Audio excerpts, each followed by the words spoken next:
Hello, everybody. This review is on the movie Under the Boardwalk. So, the plot of this movie is that on the New Jersey shore, there's two different types of crabs, land crabs and sea crabs. And this land crab named Armin, voiced by Michael Cera, is really just happy with his life, and he really likes being on land, and he's near a bunch of areas. And in his shell, he has a little roommate with a little worm named Anemone, voiced by Ron Funches. You know who voiced King Shark in the Harley Quinn cartoon.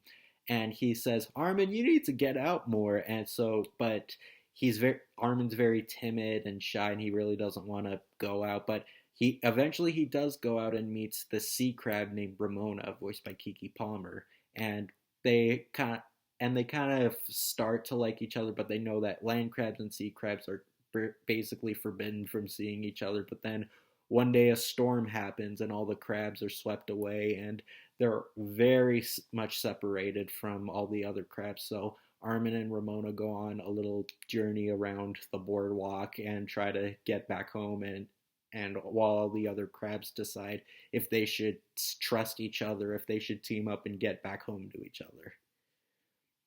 Yeah, most of you probably don't even know this movie exists because this probably had the worst marketing I've ever seen for an animated film. Not that the trailers were bad. Like the trailer, when I saw the trailer, I was like, it looks pretty good. I mean, the trailer came out like 2 days before the movie was released. And when I say released, I meant it had a limited release and it was probably only in like 5 theaters in the world. And then it just quietly got dumped on digital. And I don't know why, because I mean I know Paramount House has this thing where said a thing a while ago is that they don't want to release original animated movies and want to focus on IP films. Well, to it's kind of hard to for people to not want to see an original film when you don't market it. But that aside, I actually quite liked this movie. Yeah, it was actually pretty good for what it was. It's not spectacular or anything, but there's a lot of things in it I did like, while some things weren't exactly gripping. Like, for one, the plot isn't really gripping. Like I said, that's one of the things where it kind of just feels like a typical Romeo and Juliet esque story where a male protagonist and a female protagonist are on two separate sides, but then they eventually get together. Like it happened and already happened in Elemental the exact same year, so it doesn't really give a new concept to conflicting families. But I kind of get what they were getting at here because it's a kind of a fish out of water story, no pun intended, because it's about sea animals, where Armin's basically the shy, timid character who really wants to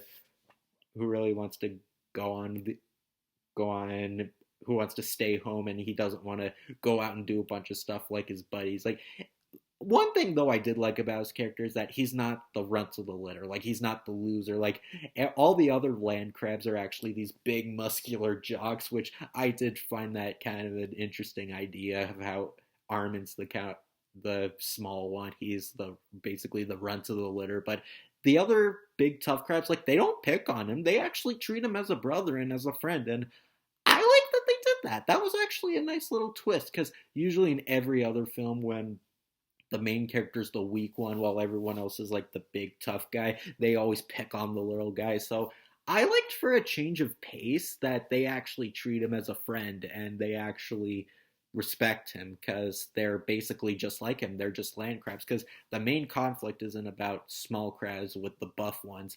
It's about land crabs and sea crabs, and the interactions with Armin and Ramona are pretty much what you'd expect. Is the really outgoing one who wants more in life, while Armin's really the, paranoid, panicky one, kind of like Mike Wazowski. And Michael Cera is basically just him because he just plays himself in every movie. Even in this, he's just an awkward teenager, but as a crab.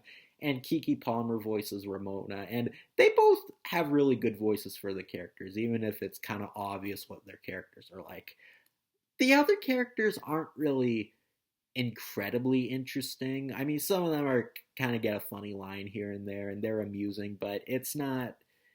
They don't really have much to do, but and there is a lot of neat ideas. The fact that they are crabs, because there's not a lot of animated films about crabs. I can definitely say that. Or I don't think I've ever seen an animated movie about crabs. So they really get creative with lots of the concepts, like the fact that they have shells and the fact that their shells are basically their homes and they do a bunch of stuff with them. So they really get creative with that idea. And Armin has a little roommate, which is a little sea worm named, or an, I think it's a nematode actually named Anemone, who has a little piece of algae as an afro, which is, I guess, a little silly, but it's inventive. Like that's a neat idea, and there's a lot of neat stuff that they do with their shells. Like they can just be in little homes. Like even you can see at one point when Armin goes in his shell, it's basically kind of like a tiny house, which you get some really good visuals with that, even if it's not really the focus, and the focus is just more on a big adventure out of the ocean. And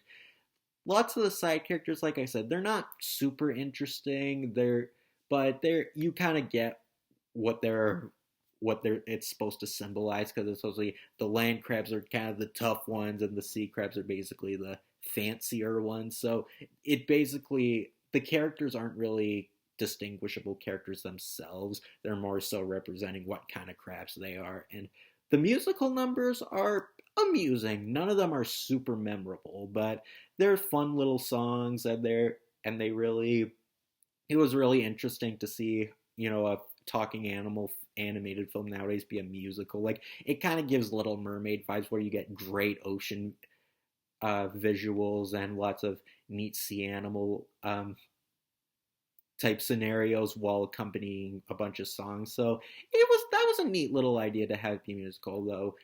Actually, you know what? Forget what I said when I said none of the songs are memorable. The Line in the Sand song actually does go kind of hard, I admit. But and the all the land crabs are supposed to be like New Jersey stereotypes, like they have New Jersey accents and they have how you doing attitudes, because they're actually, I think the original title for this movie in fact was supposed to be called Jersey Crabs, which makes sense, because actually that probably would have been a better title, because under the boardwalk, there isn't even a boardwalk really in this movie. They're walking on the boardwalk, but whatever. But it's a fun little film. It has really good animation, very colorful visuals, some pretty passable songs, and some a pretty talented voice cast to go along with it. So yeah, some of the plot feels like basic, kids film, Romeo and Juliet inspired esque storyline, but there are some neat ideas sprinkled in all throughout the movie, and they really did get creative with the fact that it's a movie about crabs. Like, it was actually refreshing seeing a talking animal movie not be about dogs or cats or birds or wolves or whatever the heck they always make.